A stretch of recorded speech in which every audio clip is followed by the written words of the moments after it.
Hello guys, स्वागत है आपका मेरे यूट्यूब चैनल स्टडी विद निधि में। और आज हम बात करेंगे कोशिका विज्ञान साइटोलॉजी के बारे में कि सब कोशिका विज्ञान होता क्या है, साइटोलॉजी होती क्या है। ठीक है, तो कोशिका विज्ञान की अगर हम परिभाषा देखें तो क्या होती है, विज्ञान की वह शाखा जिसमें हम कोशिका के बारे में अध्ययन कर सकें वो होती है कोशिका विज्ञान। तो एक सीधी सी डेफिनेशन हो गई, विज्ञान की वह शाखा जिसमें हम कोशिका के बारे में अध्ययन करते हैं वो कोशिका विज्ञान कहलाती है। अब बात करते हैं कि कोशिका क्या होती है। ठीक है, तो कोशिका को अगर हम एक तरीके से समझना चाहें तो कोशिका बहुत सिंपल है, उसको हम हाल समझ सकते हैं, तुरंत ही समझ में आ जाएगा आपके।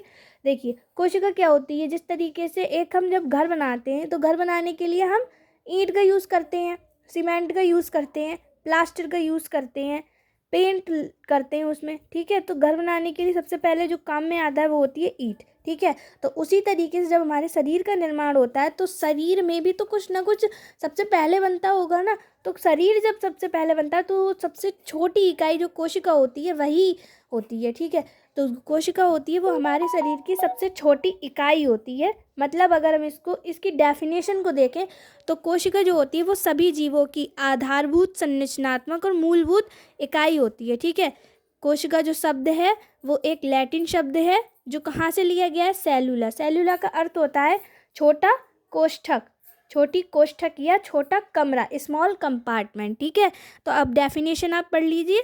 कोशिका सभी जीवों की संरचनात्मक और जीवन के समस्त जैविक कार्यों की आधारभूत इकाई है। मतलब ये basic structural unit of life है। Cell is the basic structural unit of life. अगर आप डेफिनेशन के बारे में बात करें तो इससे अच्छी डेफिनेशन कोई और हो ही नहीं सकती, basic structural unit of life. ठीक है, अब हम बात करते हैं कि कोशिका की डिस्कवरी। पता भी तो किया होगा किसी ने कि कोशिका ऐसी थोड़ी नहीं पता चल गई। कोशिका को किसने खोजा, तो सबसे पहले स्वनिर्मित सूक्ष्मदर्शी से एक वैज्ञानिक हुए थे, रॉबर्ट हुक। उन्होंने 1665 में बोतल की कॉर्क की जब महीन कांटों का अध्ययन किया तो उन्हें ये जानकारी प्राप्त हुई। ठीक है, तो वैज्ञानिक का नाम क्या है, रॉबर्ट हुक। और कब खोजा उन्होंने, 1665 में। और जब उन्होंने बोतल की कॉर्क की महीन कांटों का अध्ययन किया तो उन्हें मधुमक्खी का एक छत्ता जैसा होता है ना, उसके समान संरचनाएं दिखाई दी। ठीक है, और जब ये संरचनाएं दिखाई दी तो उसका नाम उन्होंने कोशिका रख दिया। ठीक है, अब हमें ये कैसे पता कि उन्होंने ही खोजा, तो उनकी एक पुस्तक हुई थी माइक्रोग्राफिया जिसमें उन्होंने ये सब प्रकाशित किया था। ठीक है, तो ये जो पॉइंट है ये बहुत याद करने वाला है कि स्वनिर्मित सूक्ष्मदर्शी से रॉबर्ट हुक ने 1665 में बोतल की कॉर्क की महीन कांटों का अध्ययन किया और अध्ययन करने के पश्चात उन्हें मधुमक्खी के छत्ते के सदृश संरचनाएं दिखाई दी जिसका नाम उन्होंने कोशिका रखा। और जो ये तथ्य थे उन्होंने अपनी पुस्तक माइक्रोग्राफिया में प्रकाशित किए। ठीक है, इन सब के बाद एक नोट पॉइंट आता है, वो है रॉबर्ट हुक ने जिन कॉर्क की मृत कोशिकाओं को देखा वो केवल कोशा भित्ति ही थे। ठीक है, कोशा भित्ति ही थे।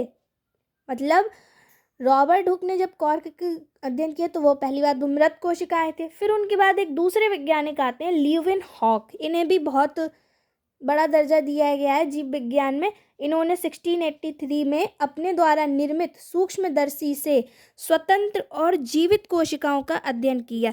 मतलब रॉबर्ट हुक ने मृत कोशिकाओं का अध्ययन किया था और ल्यूविन हॉक एक ऐसे पहले वैज्ञानिक थे जिन्होंने जीवित और स्वतंत्र कोशिकाओं का अध्ययन किया था।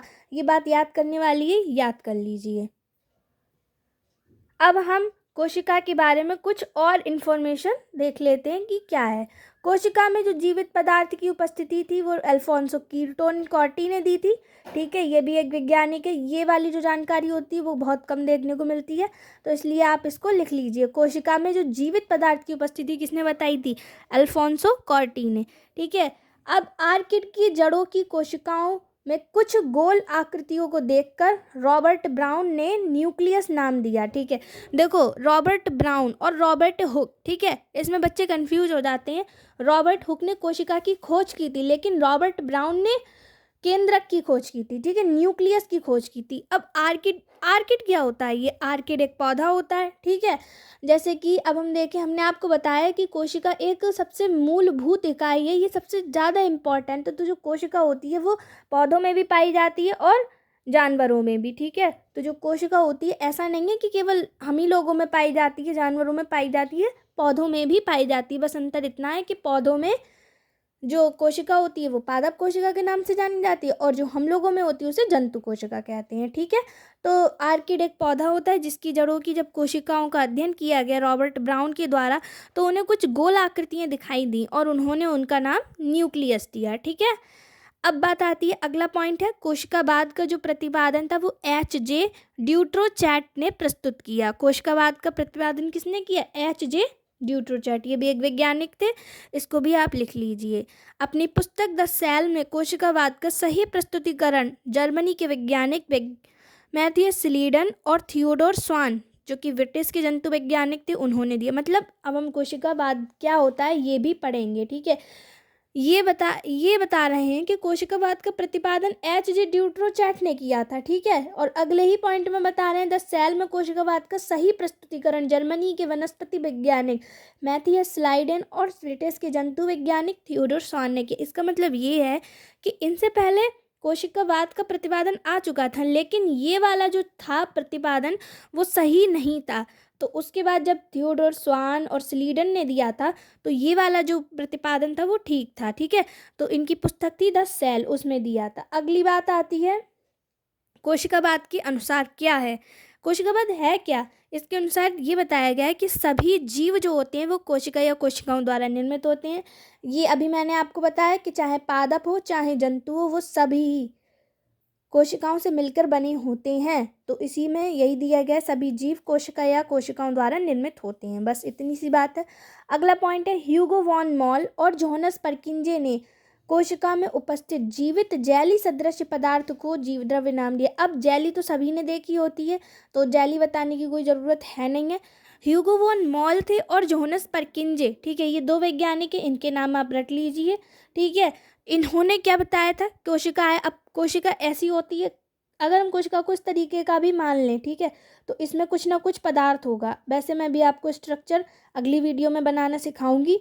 तो जो कोशिका होती है उसमें अगर हम इस तरीके से एक जेली सदृश पदार्थ होता है, अगर हम इस अभी एक रिव्यू की तरह मान लेते हैं, तो ये जो चीज़ हो गई ये जीवद्रव्य हो गया, ठीक है। जैसे एक कटोरी है, ठीक, उसमें पानी अगर हमने भर दिया तो ये हमारी कटोरी कोशिका हो गई और ये पानी जीवद्रव्य हो गया, ठीक है। तो हम आपको स्ट्रक्चर भी बताएंगे कि सेल का स्ट्रक्चर कैसा होता है, ठीक है, अगली वीडियो में। अगला पॉइंट है जंतुओं व पादपों के ऊतकों का विस्तृत अध्ययन करने के पश्चात रुडोल्फ विर्चोव ने कोशिकावाद का विस्तृत प्रस्तुत किया। मतलब एक बार तो कोशिकावाद का हो चुका था, फिर आए वैज्ञानिक रुडोल्फ विर्चोव। उन्होंने जब अच्छे से जब अध्ययन किया जंतु और पादपों के ऊतकों का, ठीक है, तब उन्होंने एक कोशिकावाद का सिद्धांत प्रतिपादित किया जिसके अनुसार सभी जीवित कोशिकाओं में कोशिका विभाजन की प्रक्रिया होती है। ये मतलब कोशिका बनती कैसे है, कोशिका आई कहाँ से, ठीक है। तो जब एक कोशिका है कोई, वो टूट गई और दो भागों में बन गई, तो एक कोशिका से दो कोशिका बन गई, ठीक है। तो ये होता है कोशिका विभाजन, ठीक है। जब एक कोशिका दो भागों में टूट जाए तो वो कोशिका विभाजन हो गया, ठीक है। सभी जीवित कोशिकाओं में, जीवित, इसमें नोट पॉइंट ये है कि ये जीवित है, ना कि मृत। मृत कोशिकाओं में कोशिका विभाजन नहीं होगा, जीवित कोशिकाओं में ही कोशिका विभाजन होगा। तो सभी जीवित कोशिकाओं में कोशिका विभाजन की प्रक्रिया होती है। वह सभी नई कोशिकाएं जो होती हैं वो पूर्ववर्ती कोशिकाओं से ही निर्मित होती हैं। मतलब ऐसा नहीं है कि जो नई कोशिकाएं होती हैं वो कहीं और से आती हैं। जो नई कोशिकाएं होती हैं वो पूर्ववर्ती कोशिकाओं से ही बनती हैं, ठीक है। इसके लिए एक सेंटेंस भी बहुत यूज़ में आता है, ओमनिस सेलुला ई सेलुला। तो ये जो सेंटेंस है ये याद करने वाला है, ओमनिस सेलुला ई सेलुला, ठीक है। सामान्यतः ये जो मत है, इस मत को कोशिका की वंश परंपरा का नियम भी कहा जाता है, क्योंकि वंश परंपरा इसलिए कहा जाता है, एक कोशिका है उससे दूसरी कोशिका बन गई, तीसरी बन गई, इस तरीके से ये कोशिका की वंश परंपरा का मत भी कहा जाता है, ठीक है। नोट पॉइंट यहाँ पे ये कि विषाणुओं को प्रारंभिक उपकोशिकीय जीव कहते हैं जो कोशिकीय स्तर तक नहीं पहुँचते। अब ये एक कह सकते हैं हम, ये एक अपवाद हो गया कि जो विषाणु होते हैं उनमें कोशिका नहीं पाई जाती है। मतलब जो वायरसेस होते हैं वो कोशिकीय स्तर तक ही नहीं पहुंच पाते हैं, ठीक है।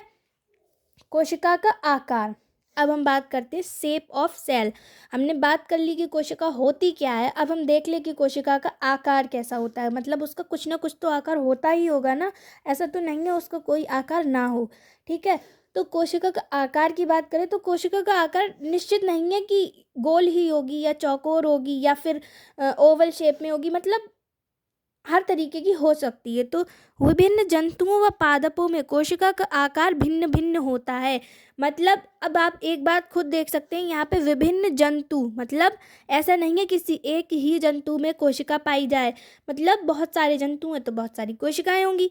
पादप भी लिया गया है, तो विभिन्न जंतुओं व पादपों में जो कोशिका का आकार होता है वो भिन्न भिन्न होता है। मतलब ऐसा नहीं है कि सभी में जो कोशिका का आकार है वो राउंड हो या क्यूबॉइड हो या पेलिसेड हो या फ्लैट हो या कॉल्यूमनर हो या किडनी शेप्ड हो, मतलब सब में अलग अलग होगा। जैसे कि गोल कह सकते हैं, क्यूबॉइड कह सकते हैं, स्तंभाकार, पेलिसेड, चपटी, फ्लैट, बेलनाकार, वृक्काकार, मतलब किडनी शेप्ड। मतलब आप देख सकते हैं कि कितनी सारी इसमें वैरायटी आपको दिख रही है सारे शेप की। ठीक है, तो एक अकेला कोई शेप नहीं है कि कोशिका उसी शेप की, तो डेफिनेट नहीं है कि हम कोशिका को गोल ही बना के आए, कोशिका किसी भी शेप की हो सकती है। ठीक है, जीवाणुओं की जो कोशिका की भिन्न भिन्न आकार यहाँ पे बताए गए हैं। ठीक है, पहला है छड़ाकार, जिसे कहते हैं हम रॉड शेप्ड। रॉड देखिए आपने, इस तरीके से होती है रॉड, है ना, इस तरीके से बना सकते हैं रॉड को, मतलब छड़ाकार रॉड शेप्ड। जैसे इसमें आता है बैसिलस। अब ये जीवाणु बताए गए क्योंकि ये जीवाणु की कोशिकाएं तो हैं, ऐसा नहीं है कि जीवाणुओं में नहीं पाई जाती, जीवाणुओं में भी कोशिकाएं पाई जाती हैं, बस वायरस में नहीं पाई जाती है, ये एक अपवाद है, लेकिन जीवाणु में पाई जाती है। तो जीवाणुओं की कोशिकाओं में भिन्न भिन्न आकार में पाई जाती है, जैसे छड़ाकार रॉड शेप्ड। बैसिलस एक जीवाणु होता है, उसमें एग्जाम्पल में दिया गया है बैसिलस। ठीक है, कोमाकार अगला टाइप है इसका। कोमाकार मतलब विब्रियो, मतलब कोमा आकार किस में पाई जाती है कोशिका, तो विब्रियो वायरस होता है, विब्रियो या कोमा वायरस। ठीक है, अगला है सर्पिलाकार। तो सर्पिलाकार कोशिका किस में पाई जाती है, स्पाइरलम में। ठीक है, तो ये चीज़ आप लिख लीजिए, बहुत काम की चीज़ है ये। कोशिकाओं के प्रकार, कोशिकाओं के प्रकार कितने होते हैं, ये लास्ट टॉपिक है।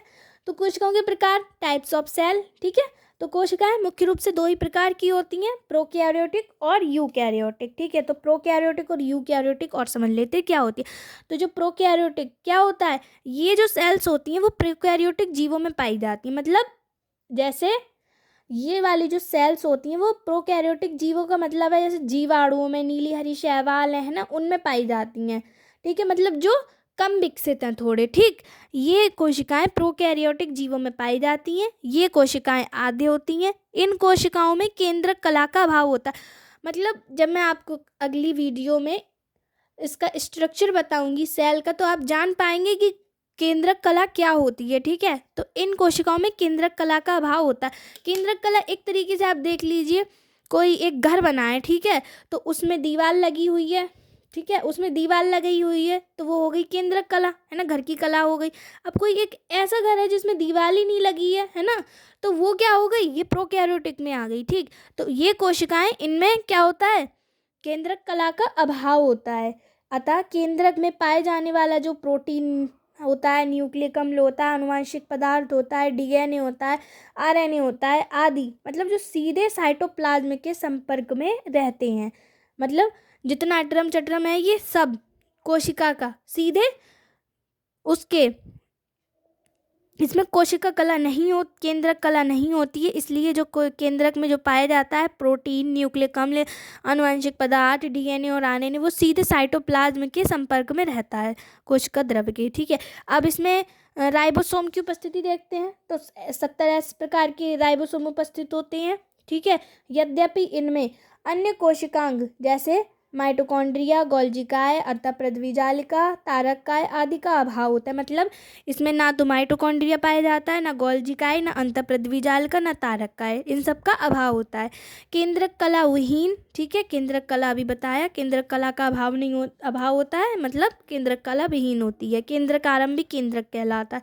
इसके उदाहरण है जीवाणु और नीली हरी शैवाल, है ना, bacteria and blue green algae, इसी प्रकार का केंद्रक पाया जाता है। ठीक, अगला है यूकैरियोटिक कोशिकाएं। यूकैरियोटिक कोशिकाएं क्या होती हैं, ये कोशिकाएं होती हैं पौधे, जंतुओं और नीले हरे शैवालों को छोड़कर अन्य शैवालों में पाए जाते हैं। ठीक है, अब ये जो यूकैरियोटिक कोशिकाएं होती हैं, ठीक है, प्रोकैरियोटिक तो जीवाणु और नीली हरी शैवालों में पाई जाती है, लेकिन जो यूकैरियोटिक होती हैं वो जीवाणु और नीली हरी शैवालों में नहीं पाई जाती हैं। ठीक है, तो ये जो कोशिकाएं होती हैं वो पौधे, जंतुओं और नीले हरे शैवालों को छोड़कर अन्य सभी शैवालों में पाए जाते हैं। इन कोशिकाओं के केंद्रक में केंद्रक कला उपस्थित होता है, जैसे उसमें नहीं था उपस्थित, अभाव था, और इसमें उपस्थित होता है। ठीक है, अर्थात वास्तविक जो केंद्रक होता है, वास्तविक केंद्रक भी उपस्थित होता है। इन कोशिकाओं में एकक कोशिका कला से युक्त विभिन्न कोशिका अंग जैसे गोल्जिकाएं, माइटोकॉन्ड्रिया, अंतःपृथ्वी जालिका, ठीक है, सब उपस्थित होते हैं। जैसे कि अभी मैंने आपको बताया कि उसमें अंतःपृथ्वी जालिका, गोल्जिकाएं, तारकाएं, मतलब जो चीज़ इसमें नहीं थी वो सब चीज़ इसमें प्रेजेंट होगी। ठीक है, तो आज का हमारा ये टॉपिक यहीं पे समाप्त करते हैं। आशा है कि आप सभी लोगों को अच्छा लगा होगा पढ़ के। Thank you for watching.